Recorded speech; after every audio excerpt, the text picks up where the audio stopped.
The Cathedral of Gaizen-Chechotsk in the city of Sushi was hit by rockets. It's an attack on Christianity by the Azerbaijanis. Every day since September 27, 2020, Azerbaijani forces have used advanced weaponry against the Armenian people of Artsakh. The armed forces of Azerbaijan have bombarded hospitals, targeted civilians, destroyed homes, and damaged cultural centers. Azerbaijan is using Israel-made attack drones, internationally banned cluster bombs, and missiles to attack Artsakh. The recent aggression by Azerbaijan has exasperated the region. There has been intense fighting in the region. Armenian soldiers have had heavy casualties. Many veterans of Artsakh's first liberation war and Armenians from diaspora have returned to defend the region, but it's all taking time. Many young Armenians cannot visit the lands of their parents and grandparents in Azerbaijan and Turkey because of border policies barring them and the fear of violence. The 60,000 Armenians who remain in Turkey live in fear of aggression as well. The Armenian people have been surviving, fleeing, and dying from genocidal violence for centuries. Azerbaijan's latest attempt to steal Armenian land and cleanse it of its people and its ancient history does not come as a surprise. The Armenian people are fighting against large, heavily armed neighboring countries to live peacefully in their homeland. Krishangi Sinha, Democracy News Live, New Delhi. This is not the first time that the Armenian people are facing a genocidal situation. Between 1915 and 1923, there were over 1.5 million Armenians that literally vanished from Turkey. Some of them killed, some of them died of hunger. There were 2 million Armenians living in the Ottoman Empire, and massive amount of genocide was carried out. Their homes were destroyed, their businesses were destroyed, and a very small community left behind. Armenia, post 1970, after the dissolution of the Russian Empire there, they split into 3 countries: Georgia, Azerbaijan, and Armenia. But over the years, there has been a constant push towards the Armenians. It's a Christian population living in the matrix of Islam. And certainly one of the challenge areas for the Armenians has been to make sure that the Muslim countries don't take over in many, many levels. Now, in this case, Turkey has gone through a massive amount of modernization over the years. But in the last few years, post Erdogan coming in, there is again a push towards the right-wing Islam, and that is where the challenge comes in. This new push towards Armenia is also a push from the Azerbaijanis, who obviously want to take over the lands of Armenia. There has been an intervention now. The Russians have come in. They have kind of frozen the conflict for now. But in the meanwhile, the Armenians are still very worried in different parts of the world. Today, I'm joined by our 3 guests. One of them is in Yerevan, in Armenia. His name is Karen Daduryan. He's an independent expert, former senior UN staff and diplomat. Also joining me is Diana Skaya. She's a journalist. She's based in Montreal. And I'm joined by Tamara Sevunts. She's an actor, usually based in New York, but she's in Montreal today as well. Welcome to the show, guys. Karen, let me start by asking you, give me a little bit of a sense on what's happening on the ground there. Rohit, first of all, thank you for this opportunity to be part of your program. I really appreciate the work you're doing and publicity that you're providing to this very complicated issue. The last 44 days were extremely difficult and dynamic. On September 27th, the Azerbaijani army began all-out war and assault on Nagorno-Karabakh, which is an enclave area within the Azerbaijani territory. And this is populated by Armenians, and for the last 25 plus years, it was under the full control of the Armenians. So the assault pursued the goal to solve the conflict or the issue by force. Despite the agreement not to use force to address this issue. However, the force was used extremely, and the fifth generation equipment, weaponry, assault capabilities were deployed all across the border.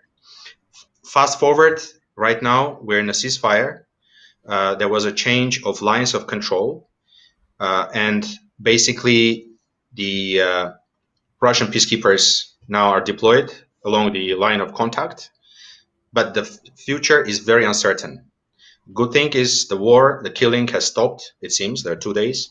However, we are not certain about the future of the population, about their rights, because Azerbaijan always refused to negotiate around the status of Nagorno-Karabakh. And this is one of the principles and principal issues which was there from the beginning of the conflict. So Armenian population feels extremely threatened by the possibility of another massacre or genocide.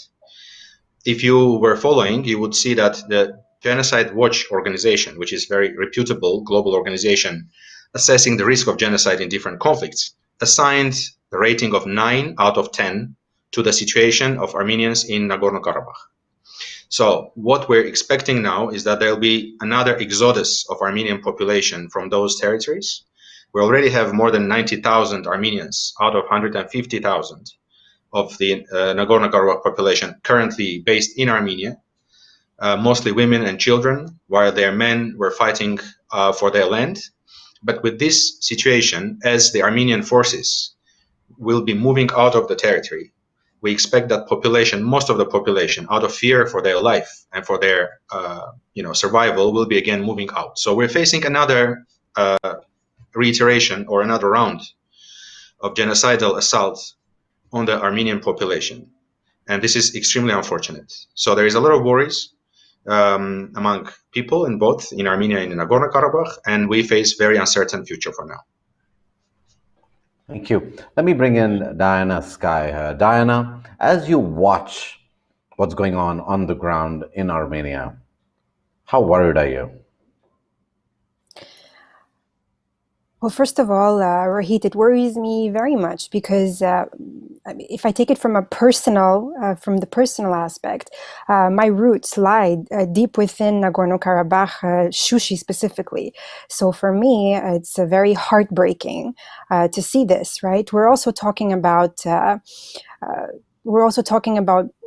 now losing and giving away, monasteries and Christian standing monuments that have been there for centuries. We're talking about the 4th century, the 9th century, up to the 13th century, all these historical aspects and all these elements. And it worries me as well because, yes, now all these Armenians who are based in Nagorno-Karabakh and Artsakh, if I may say, are slowly coming into Armenia. We're having a refugee crisis, and then those we are told who are supposed to go, will they go back to Stepanakert and be told to live alongside the Azerbaijani refugees with the Russians, with the Russian peacekeepers controlling the area. I ask myself, how is that going to work? How is that going to happen? Is there going to be peace? How can there be peace? Every day, we're glued to the news. We're glued right now to the newspapers, all kinds of different media outlets in different languages, writing different kinds of information. Just today, there was a map, I'm not sure, but there is a map that Azerbaijani released of, how this region will look like. Further on. So every day we're getting some kind of new information, and we just want to understand what is really the root of this, what happened. And there's also, as a journalist, I question also what is happening, because, and now what also worries me is that suddenly Armenians are becoming divided, even more than ever. Some believe, the prime minister sold them out. The others believe other things. So there's so much blame going on, yet we need to try to focus and get into the root of the issue of what really happened. So, Diana, I was looking at a broadcast from a right-wing Islamic nation, And what the broadcast was talking about was how the Azerbaijanis have been able to defeat the Armenians. The Armenians have lost the war, but it's still not, they're not still agreeing that they've lost the war. Also, they said the prime minister had surrendered to Azerbaijanis.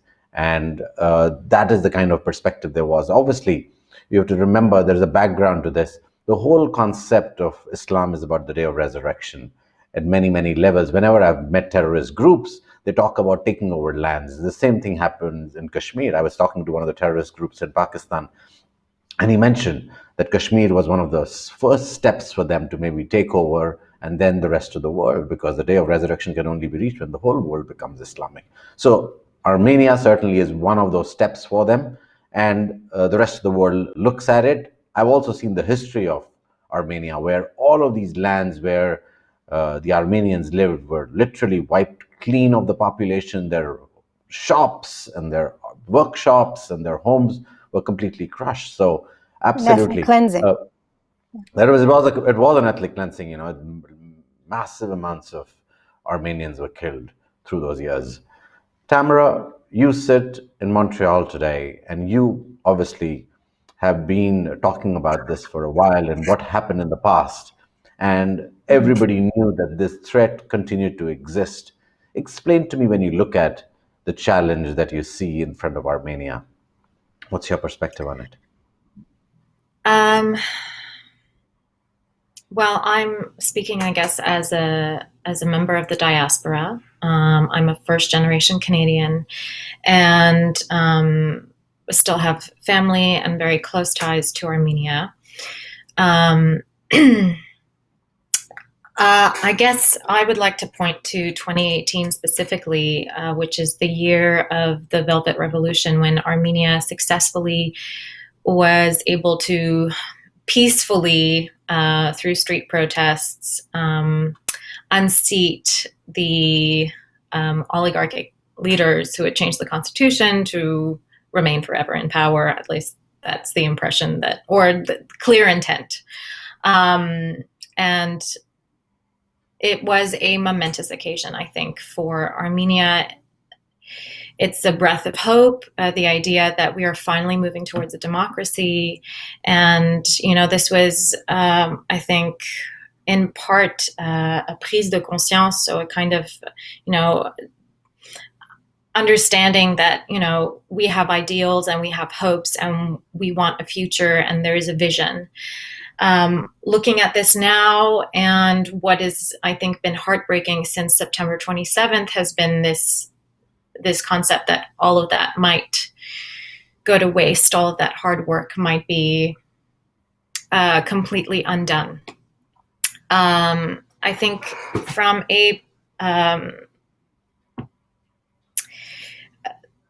one of the main issues here also, at least if I can, I'll focus on the positive. I think that the last 44 days, if it has showed us anything, it has showed us that the diaspora wants to come together and that there is a possibility to come together. Every Armenian around the world has rallied around this issue, have started fundraising and donation campaigns, and have started, promoting our culture in completely new ways. And there's been a concerted, organized effort to come together and lend a hand to our nation. So that gives me hope. I think I echo Diana's fear that, we have arrived at a moment where division has been sown. I think that this is obviously, it was predictable. There was never going to be, I think, a version of this conflict ending without any kind of compromise. I don't know if I've answered your question. No, you did, Tamara. Let me go back to you, Karan. Do you see this present ceasefire and the Russians coming into those enclaves that we discussed? Do you see this as a way out, temporarily at least? Yes, I think the important thing is that the fighting has stopped and countless lives have been saved, because it's been short but extremely bloody conflict. Because as I said, Azerbaijan deployed not only its own army, but deployed the mercenary terrorists from Syria, which are under control of Turkey. It deployed the capabilities of Turkish NATO-grade army, and all of that against very small population of Nagorno-Karabakh. So the fight was very, very tough. And again, we're resisting, the army was resisting for 44 days. However, we have to admit that, yes, the capabilities were exhausted, and that's why the Russians came in. Now, there again, it's a temporary measure. Now we have to use the opportunity to build on this and to really start looking towards the future. How we're going to preserve the right of people of Nagorno-Karabakh or Artsakh to safe, dignified living on their own territory, on their own land, their right to exercise their culture, their language, their religion, and all aspects of that. And this is the key question for me, because it doesn't, after all, matter for me who controls, who keeps, which peacekeepers are there. What is important is that we provide guarantees to these people to return to their land and live in safety and dignity. And this is the key question. Who can provide this guarantee? Is that Russians or another force, or it's going to be a joint effort? So many, many questions. And I know that those Armenians who now moved out and they're around here in Yerevan, in other parts of Armenia, they're fearing for their future. They will not go back unless there are some guarantees provided. I want to also mention one aspect of this conflict, because you mentioned the Christian-Muslim. I wouldn't put that into the context of Christian-Muslim conflict, because we have been extremely well versed and well integrated into Muslim communities in the Middle East. We have hugely successful relations with all Arab world. We're highly respected there. We never had any issue, and Muslim population never had any issue with us. So this is not really a key issue here. Okay. Of course, the religious card was used to bring in, for example, the Islamist terrorists, because how else would they motivate them to come and fight? But the root causes is not religious at all. So it's more of ethnic conflict, which started, as I said, centuries ago. It's not a new thing. Right. And it just rolls over at the time. So, and this is very important, because we don't want to position this as a religious conflict. But it's true that... and I see your perspective, Karen. Yeah. So the reality is, never does a revolution have, the real reason, what's written on the banner. That's just the reality for centuries now that we've seen. But there are many, many lands that actually are conflicted because of geographical reasons, because of natural resources, but they may be given a religious overtone. And similarly, what's happening in Armenia has been given a religious overtone. And that's the reason why everybody around the Islamic world is saying, and I shouldn't say everybody, I think many in the Islamic world are saying this is a win over Christianity. It may not be. But now here is one question I want to ask Diana. Diana, 44 days this has gone on. There is a NATO ally, Turkey. I know Turkey is not really an ally anymore in many, many ways. But why hasn't the rest of the world been able to intervene? Why was it only the Russians who were able to come in and intervene? No United States, no Europe, nobody anywhere has really come in and offered the support.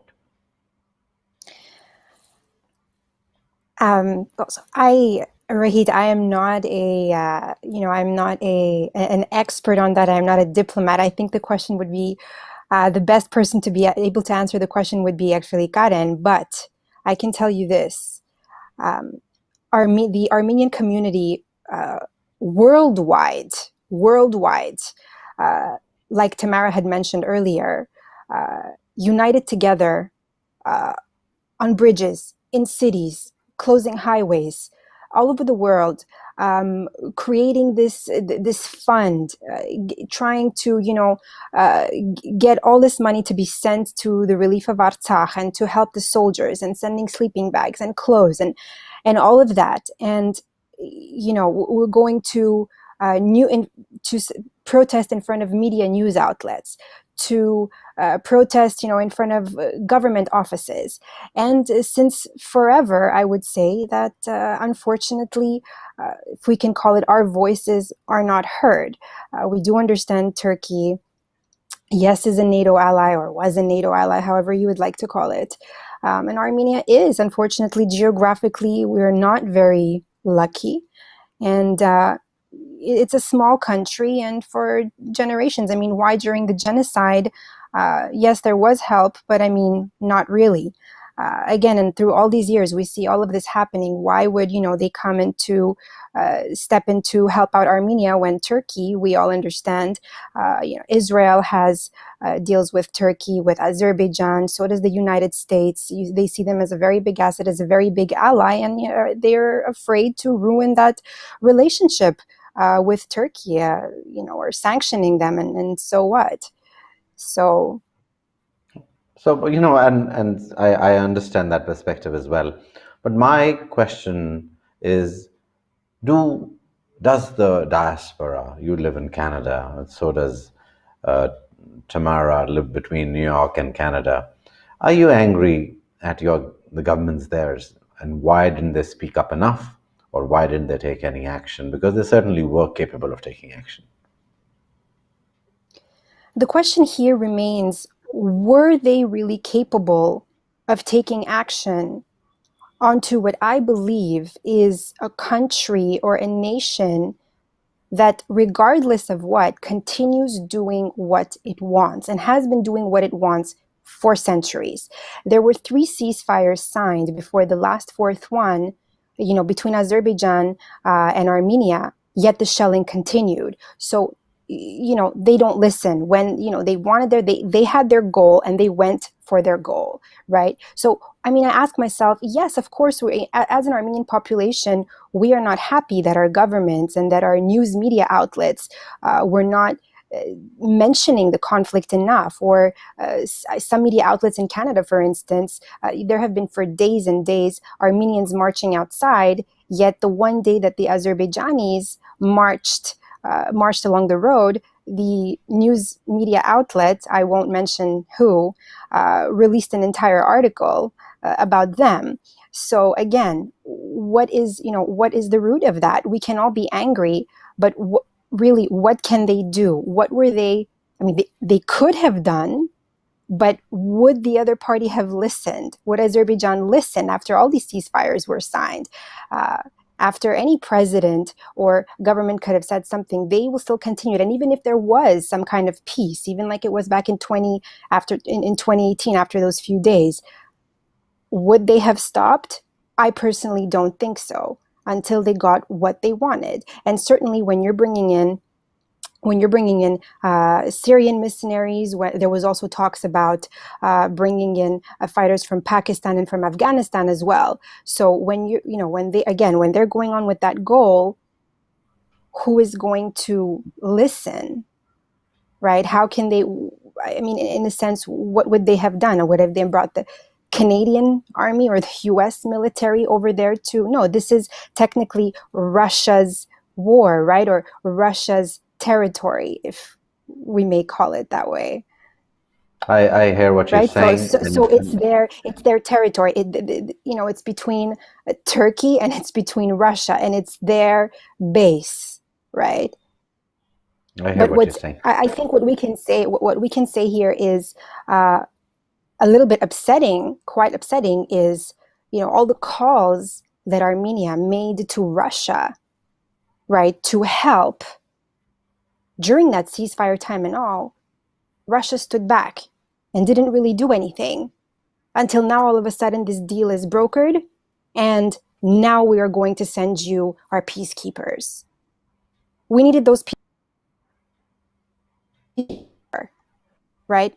Not, now when Azerbaijan comes out the winner, that takes all this land, who will most likely, just like they did in Nakhichevan before that, the Autonomous Republic of Nakhichevan, who most likely, I'm bringing up this aspect, the cultural aspect again, will probably ruin and destroy all elements of Armenian existence that have been there, for centuries, right?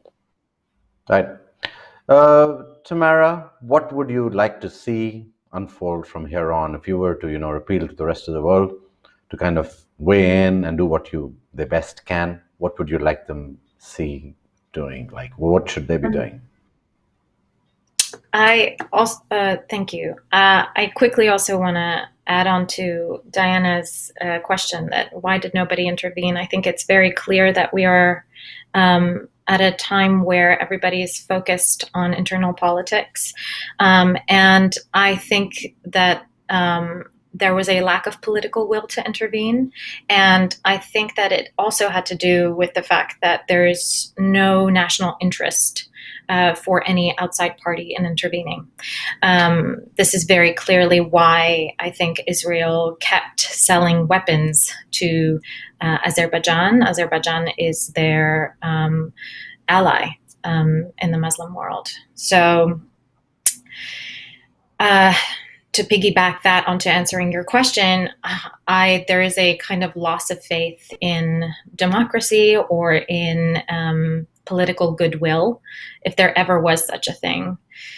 So I guess my now call goes out to the Armenian community around the world and to Armenians in Yerevan that there has to be some kind of unity. I think that there has to be a very clear look into ourselves, a quick, decisive, positive movement for action, understanding the situation that we are in currently and not dawning on the past. I think that is something that has really held Armenians back in the past. And looking to the next 5 years, because of course the agreement, the peacekeepers renew every 5 years. So I think there has to be a concerted, organized effort to come together as a nation and maintain what was won in 2018, which was a level of democracy and a level of forward-looking momentum. So yeah, that is my call to the community. Sure, Diana, you want to weigh in, please. Tamara, also what I think is very crucial and important is to help strengthen and build the Armenian military with new technology and current and most recent technology, and strengthen that Armenian military so we don't just have volunteers going out to the front to protect and to fight for their lands, but we have a strong army. I hear what you're saying. The reality is that Armenia is surrounded by all of these countries, and if all of these countries begin coming together, like you said earlier, it's not in a great spot. But the rest of the world needs to look at Armenia and say, are we going to let this community again get massacred like it happened 100 years ago, when a lot of their monasteries, churches were completely destroyed? The ones sitting in Turkey were completely demolished. And will the world look on? We are in 2020. We're no longer in 1918, just coming out of the First World War. So the world cannot look on. The world needs to take action, and the world needs to stand up with this tiny Armenian population to protect it. Thank you, Tamara. Thank you, Diana. And thank you, Karen, for joining me for this show. We will continue following this story, and hopefully we'll see peace. Good night and good night. Thank you. Thank you.